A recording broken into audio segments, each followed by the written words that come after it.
আসসালামু আলাইকুম প্রিয় শিক্ষার্থীরা, কেমন আছো? আশা করে ভালো আছো। আজকে আমরা একাদশ দ্বাদশ শ্রেণীর হিসাব বিজ্ঞান প্রথম পত্রে রেয়ামিল অধ্যায় থেকে 2024 সালে যে প্রশ্নটা আসছে সেই প্রশ্নটা আমরা সলভ করার জন্য চেষ্টা করব। 2024 সালের প্রশ্নতে ক নম্বরে যে প্রশ্নটা আসছে সেটা হচ্ছে কোন কোন দফা রেয়ামিল অন্তর্ভুক্ত হবে না। খ নম্বরে যে কোশ্চেনটা আসছে সেটা হচ্ছে রেয়ামিল তৈরি করা, এবং তার পরের কোশ্চেনটা যেটা আসছে সেটা হচ্ছে মোট সম্পদ এবং চলতি দায় নির্ণয় করো। আমরা চেষ্টা করব প্রত্যেকটা প্রশ্নে আজকে পুঙ্খানুপুঙ্খানুভাবে আলোচনা করার জন্য। তোমরা সাথে থাকো, ইনশাআল্লাহ আশা করি তোমরা ভালো করে বুঝতে পারবা। এখন ক নাম্বার প্রশ্নটা চলে যাচ্ছি। ক নাম্বার প্রশ্ন বলা আছে যে যে দফা রেয়ামিলে আসবে না। আমি বলছিলাম রেয়ামিলে কোন কোন দফা আসবে না। রেয়ামিলে চলতি সম্পদ আসবে না। কোন চলতি সম্পদ আসবে না? সেটা হলো চলতি সম্পদের পাশে এক এক অথবা প্রারম্ভিক লেখা থাকলে। তা আমরা দেখি আমাদের প্রথম সূত্র অনুযায়ী কমন পড়ে কিনা। দেখো, মজুদ পণ্য এটা চলতি সম্পদ না। আমরা জানি নগদ তহবিল চলতি সম্পদ, এবং এইখানে নগদ তহবিল চলতি সম্পদ। দেখো, দুইটা নগদ তহবিল আছে। একটা হচ্ছে নগদ তহবিল 1/1/2023, আর একটা নগদ তহবিল হলো 31/12/2023। দেখো, দুইটা নগদ তহবিলের চলতি সম্পদ। কোন চলতি সম্পদ রেয়ামিলে আসবে না? আমি বলছিলাম ওই চলতি সম্পদের পাশে যদি এক এক অথবা প্রারম্ভিক লেখা থাকে। দেখো, এখানে নগদ তহবিল 31/12, তার মানে এখানে প্রারম্ভিক অথবা এক এক লেখা নাই। এখানে দেখো নগদ তহবিল 1/1/2023, তার মানে এই অ্যান্টিটা রেয়ামিলে আসবে না। তাহলে আমি লিখলাম নগদ তহবিল 1/1/23 আসবে না। কত টাকা বলো দেখি? 35,000 টাকা। আর কোন চলতি সম্পদ আছে কিনা দেখো। আরেকটা চলতি সম্পদ পাইছি, প্রাপ্য হিসাব। আবার এখানেও প্রাপ্য হিসাব আছে। আমি বলছিলাম প্রাপ্য হিসাব এবং দেনাদার একই কথা, সুতরাং প্রাপ্য হিসাব একটা চলতি সম্পদ। তাহলে চলতি সম্পদ এটাও চলতি সম্পদ, এটাও চলতি সম্পদ। আমি বলছিলাম যে চলতি সম্পদের পাশে এক এক অথবা প্রারম্ভিক লেখা থাকবে সে চলতি সম্পদ রেয়ামিলে আসবে না। তাহলে এখানে দেখো প্রাপ্য হিসাব 1/1/2023, আর এখানে প্রাপ্য হিসাব আছে 31/12/2023। তাহলে কোন প্রাপ্য হিসাবটা আসবে না? এতক্ষণে তোমরা আমার আগে আনসার দিয়ে ফেলছো, যেটা প্রাপ্য হিসাব 1/1/2023 এই এন্ট্রিটা রেয়ামিলে আসবে না। টাকা কত? 38,000 টাকা। তাহলে আমি লিখলাম প্রাপ্য হিসাব 1/1/2023 রেয়ামিলে আসবে না। টাকা হলো 38,000 টাকা। আর কোন চলতি সম্পদ আছে কিনা? আর কোন আপাতত চলতি সম্পদ নাই। ওই চলতি সম্পদের পাশে এক এক আছে কিনা সেটা নাই। তারপরে দ্বিতীয় সূত্র কি বলছিলাম? বলছিলাম সকল চলতি দায় রেয়ামিলে আসবে না। কোন চলতি দায় রেয়ামিলে আসবে না? যদি চলতি দায়ের পাশে এক এক অথবা প্রারম্ভিক লেখা থাকে। চলতি সম্পদের পাশে এক এক চলতি সম্পদের পাশে এক এক অথবা প্রারম্ভিক লেখা থাকলে আসবে না, অথবা চলতি দায়ের পাশেও এক এক অথবা প্রারম্ভিক লেখা থাকলে আসবে না। তাহলে এখানে দেখি চলতি দায় প্রদ হিসাব। আমরা জানি পাওনাদারের আরেক নাম চলতি দায়, আমরা জানি পাওনাদারের আরেক নাম পদ হিসাব। আবার এখানে একটা পদ আছে, তাহলে দুইটা পদ হিসাব আছে, দুইটাই পাওনাদার আছে, দুইটাই পাওনাদারের দায়। আমি বলছিলাম দায়ের পাশে যদি এক এক অথবা প্রারম্ভিক লেখা থাকে ওই দায়টা আসবে না। তাহলে দেখো এখানে প্রারম্ভিকের পাশে এক এক এবং এখানে 31 আছে, তাহলে 31 তো আমি বলি না, আমি বলছিলাম এক এক থাকলে রেয়ামিলে আসবে না। তাহলে পদ হিসাব 1/1/2023 রেয়ামিলে আসবে না। কত টাকা? 15,000 টাকা। পদীয় হিসাব 1/1/2023 রেয়ামিলে আসবে না। টাকা 15,000 টাকা। এবার আর কোনো চলতি দেয় নাই। তৃতীয় নাম্বার যে সূত্রটা বললাম, সমাপনী মজুদ পণ্য রেয়ামিলে আসবে না যদি মজুদ পণ্যের পাশে সমাপনী অথবা 31/12 যেখানে একটা সাল, এই দুইটা নাম মজুদ। আমি আবার বলি, মজুদ পণ্যের পাশে যদি সমাপনী অথবা 31/12 যে কোনো একটা তারিখ থাকে ওই এন্ট্রিটা রেয়ামিলে আসবে না। তাহলে এখানে দেখো মজুদ পণ্য দুইটা আছে, একটা মজুদ আর একটা মজুদ, এই দুইটা মজুদ। দেখো আমি বলছিলাম মজুদ পণ্যের পাশে 31 অথবা সমাপনী লেখা থাকলে রেয়ামিলে আসবে না। দেখো এই মজুদ পণ্যের পাশে এক এক, তার মানে 31 না। এখানে আরেকটা আছে মজুত পণ্য 31/12, তার মানে এই এন্ট্রিটা রেওয়ামিলে আসবে না। কত টাকা? 20,000 টাকা। মজুত পণ্য 31/12/2023 রেওয়ামিলে আসবে না। কত টাকা? 20,000 টাকা। আপাতত আর কোনো অ্যান্টি রেওয়ামিলে আসবে না, এমন কোনো অ্যান্টি নাই। তৃতীয়ত যেটা বলছিলাম সেটা ছিল সম্ভাব্য হিসাব লিখে থাকলে রেওয়ামিলে আসবে না। এখানে সম্ভাব্য বলে কোনো কথা নাই, সো রেওয়ামিলে আসবে না। তাহলে এখানে দেখো 20,000, 15,000, 50,000, 50, 70, 1,08,000 টাকা, 1,08,000 টাকা। এখন খ নাম্বার কি বলছে? রেওয়ামিল তৈরি করো। আমি বলছিলাম রেওয়ামিল করতে হলে আমরা হিসাবের যে 5 প্রকার, 5 প্রকার আমরা ভালো করে জানতে হবে। এখন আমি তোমাদের সুবিধাতে কিন্তু আবার লিখে রাখি। 1 সম্পদ, 2 দায়, 3 আয়, 4 ব্যয়, 5 মালিকানা সত্ত্ব। মালিকানা সত্ত্ব। যদি সম্পদ আর দায়, সম্পদ আর ব্যয় হয় তাহলে ডেবিট সাইডে বসবে। দায়, আয়, মালিকানা সত্ত্ব, ক্রেডিট। ক্রেডিট রেওয়ামিলের ঘর হচ্ছে ক্রমিক নাম, বিবরণ, খুঁতেন পৃষ্ঠা, ডেবিট টাকা, ক্রেডিট টাকা। এই এন্ট্রিগুলো জাস্ট রেওয়ামিলের ডেবিট হলে ডেবিটে বসে দিব, ক্রেডিট হলে ক্রেডিটে বসে দিব। সিম্পল হিসাব। খ নাম্বার রেওয়ামিল।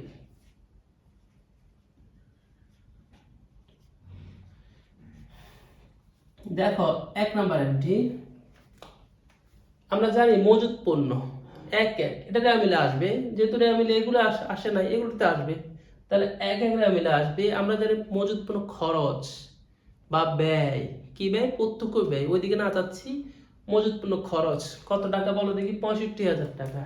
এখন এই যে মজুত পণ্য খরচ ব্যয়, ব্যয় কোথায় বসছে? ডেবিটে। তাহলে আমরা লিখলাম মজুত পণ্য, আমরা তারিখটা না লিখি, 65,000 টাকা ডেবিট সাইডে বসবে। এই debit side, credit side, debit সাইডে বসছে। 2 নাম্বার এন্ট্রি দেখি, নগদ তহবিল রেওয়ামিলে আসবে না, প্রাপ্য হিসাব রেওয়ামিলে আসবে না, প্রদেয় হিসাব রেওয়ামিলে আসবে না। তৃতীয় নাম্বার এন্ট্রি ক্রয়, আমরা জানি ক্রয় খরচ, তাহলে খরচ কোথায় বসে? খরচ ডেবিটে। তাহলে দ্বিতীয় নাম্বার এন্ট্রি খরচ ডেবিটে। কত টাকা বলো দেখি? 5,25,000 টাকা। তৃতীয় নাম্বার এন্ট্রি বিক্রয়, আমরা জানি বিক্রয়টা আয়। আয় কোথায় বসে? আয় ক্রেডিট সাইডে বসে। তৃতীয় নাম্বার আয় ক্রেডিট সাইডে বসবে 6 লক্ষ টাকা। বহি ফেরত, আমরা জানি বহি ফেরত মানে ক্রয় ফেরত, আর আন্ত ফেরত মানে বিক্রয় ফেরত। বহি ফেরত, ক্রয় ফেরত। তাহলে ক্রয় যদি ডেবিট সাইডে বসে, ক্রয় ফেরত তার বিপরীত, এবং বিক্রয় ফেরত, বিক্রয়টা যে পাশে বসবে, বিক্রয় ফেরত তার বিপরীত। তাহলে বই ফেরত মানে ক্রয় ফেরত, ক্রয় ডেবিটে বসছে এবং ক্রয় ফেরত কোথায় বসবে? ক্রেডিটে। 14 নম্বর এন্ট্রি ক্রয় ফেরত ক্রেডিটে কত টাকা? 10,000 টাকা। 5 নাম্বার আন্ত ফেরত মানে বিক্রয় ফেরত।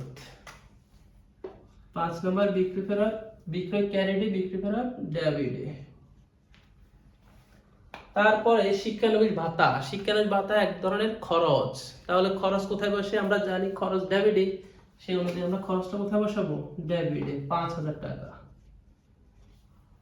অনাদায়ী পাওনা। অনাদায়ী পাওনা এক ধরনের বিবিধ ক্ষতি। কেন ক্ষতি? আমরা যে টাকাগুলো পাবো, দেনাদার থেকে যে টাকা পাওয়ার আশা আছে, যদি আমরা চিন্তা করি বা আমাদের অনুমান হয় এই দেনাদার থেকে আমরা যে টাকাগুলো পাবো তার কিছু অংশ টাকা পাবো না, যে পাবো না বলে আমাদের চিন্তা হয়, সেটাকে আমরা অনাদায়ী পাওনা হিসেব বলে আখ্যায়িত করে থাকি। তাহলে এই যে অনাদায়ী পাওনা, এটা বিবিধ ক্ষতি, তারপরে এক ধরনের ব্যয়। সুতরাং ব্যয় কোথায় বসে? ডেবিট সাইডে বসবে। কত টাকা? 5,000 টাকা। তারপরে কি আছে বলো দেখি? আসবাবপত্র। আসবাবপত্র স্থায়ী সম্পদ। সম্পদ কোথায় বসে? এখানে লেখা আছে সম্পদ ডেবিট সাইডে বসবে। তাহলে 8 নাম্বার সম্পদ ডেবিট সাইডে। সম্পদ কত টাকা? 1,40,000 টাকা। ব্যাংক ঋণ এটা হলো দীর্ঘমেয়াদী দায়। দায় কোথায় বসে? দীর্ঘমেয়াদী দায়, দায় হলো ক্রেডিট সাইডে লেখা আছে, দায় ক্রেডিট সাইডে কত টাকা বসবে? 2 লক্ষ টাকা। বিবিধ খরচ, খরচ তো লিখাই আছে, তাহলে খরচ কোথায় বসে? ডেবিট সাইডে 5000 টাকা। 5000। নগদ তহবিল 31, তার মানে 1 তারিখ আসে না, কিন্তু 31 হলে তো আসবে, তাহলে কত টাকা? 1 লক্ষ টাকা। ডেবিট সাইডে বসবে নগদ তহবিল সম্পদ, নগদ তহবিল সম্পদ, সম্পদ কোথায় বসে? ডেবিট সাইডে বসবে, ডেবিট সাইডে। মজুদ পণ্য 31/12/2023, তার মানে এটা আসবে না। প্রাপ্য হিসাব 31/12, তার মানে এটা সম্পদ, চলতি সম্পদ, চলতি সম্পদ কোথায় বসবে? ডেবিট সাইডে বসবে। 12 চলতি সম্পদ কত টাকা? 1,30,000 টাকা। তারপরে কি আছে? প্রদেয় হিসাব, প্রদেয় হিসাব দায়, দায় কোথায় বসে? দায় কোথায় বসে? দায় ক্রেডিট সাইডে। 13 দায় ক্রেডিট সাইডে কত টাকা? 70,000 টাকা। বেতন খরচ, খরচ ডেবিট সাইডে বসবে, তাহলে 14 নম্বরে একটি খরচ কত টাকা? 30,000 টাকা। মূলধন, মূলধন আমরা জানি মালিকানা সত্ত্ব, মালিকানা সত্ত্ব কোথায় বসে? ক্রেডিট সাইডে বসে। 15 নম্বরে একটি মালিকানা সত্ত্ব ক্রেডিট সাইডে বসবে 1,30,000 টাকা। আমরা যতটুকু জানি, যদি আমরা সবগুলো যোগ করি তাহলে হয় 10,10,000 টাকা। 10,10,000 টাকা।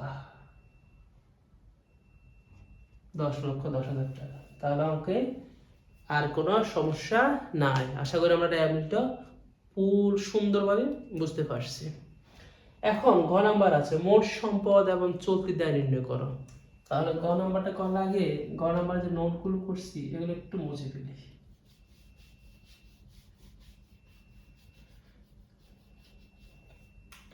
বলছে মোট সম্পদ এবং চলতি দায় নির্ণয় করতে, আমরা মোট সম্পদগুলো নির্ণয় করি।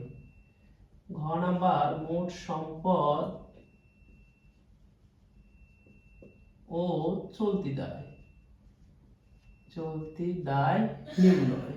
মোট সম্পদ,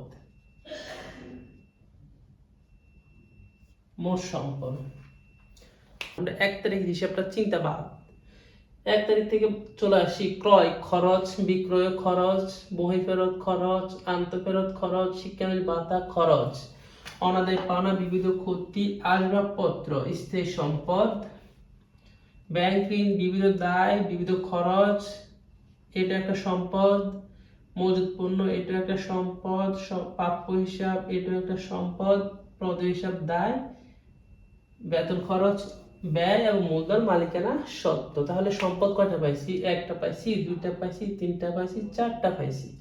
এখন দেখো আসবাবপত্র স্থায়ী সম্পদ, আমাদেরকে মোট সম্পদ বলছে, তার মানে স্থায়ী সম্পদ, অস্থায়ী সম্পদ, অলেস সম্পদ, এটা ভাগ করার দরকার না, আমরা একসাথে লিখে দিচ্ছি। আসবাবপত্র 1,40,000 টাকা, আসবাবপত্র 1,40,000। তারপরে নগদ তহবিল 31/12/2023, নগদ তহবিল 31/12/23 কত টাকা? 1 লক্ষ টাকা। মজুদ পণ্য, সমাপনী মজুদ পণ্য চলতি সম্পদ, মজুদ পণ্য 31/12/23 কত টাকা? মজুদ পণ্য 20,000 টাকা, 20,000 টাকা। প্রাপ্য হিসাব 31/12, এটা চলতি সম্পদ, এটা কত? 1,30,000 টাকা। প্রাপ্য হিসাব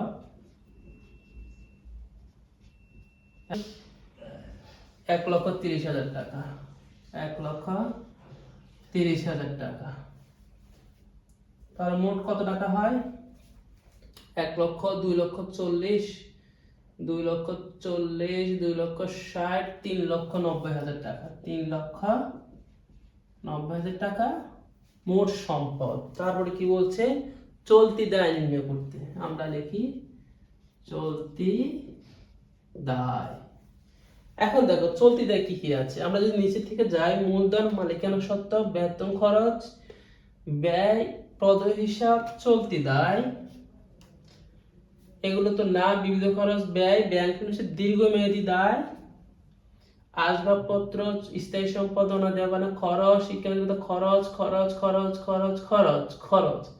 তার মানে আমরা চলতি দায় কয়টা পাইছি? একটা মাত্র এন্ট্রি, সেটা হলো প্রদেয় হিসাব 70,000 টাকা। প্রদেয় হিসাব, প্রদেয় হিসাব 31/12/2023, মাত্র 70,000 টাকা। তাহলে 2024 সালে বোর্ড কোশ্চেনে যে চলতি দায় অ্যান্টিটা চাইছে, শুধুমাত্র একটা অ্যান্টি চাইছে। যদি আমরা একটু ভালো করে বুঝি, তাহলে এই কোশ্চেনটা যারা সলিউশন করছি ইজি, এবং এই কোশ্চেনটা সর্বমোট 10 মিনিটও লাগার কথা না এই প্রশ্নের উত্তর করার জন্য। আশা করি আজকের এই 2024 সালের র্যামিল অধ্যায় থেকে যে প্রশ্নটা আসছে তোমরা ভালো করে বুঝতে পারছো।